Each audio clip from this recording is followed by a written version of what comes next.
Holly jolly Christmas is the best time of the year. It's a very comfortable place to perform. It's very welcoming and warm, which is wonderful. And I think that helps ease the children's nerves. Hospitals, workers, kind of looks like Grey Anatomy to me.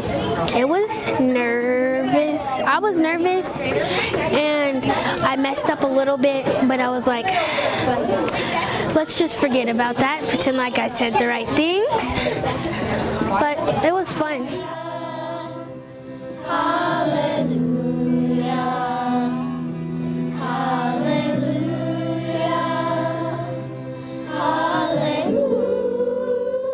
The kids bring a little bit of magic to this time of year for our patients and their families who are, I talked with some of the people today who said that this is a pleasant surprise, that they've come from ICU or that they've been here for days or weeks even, and to walk in and hear children singing, it made their day.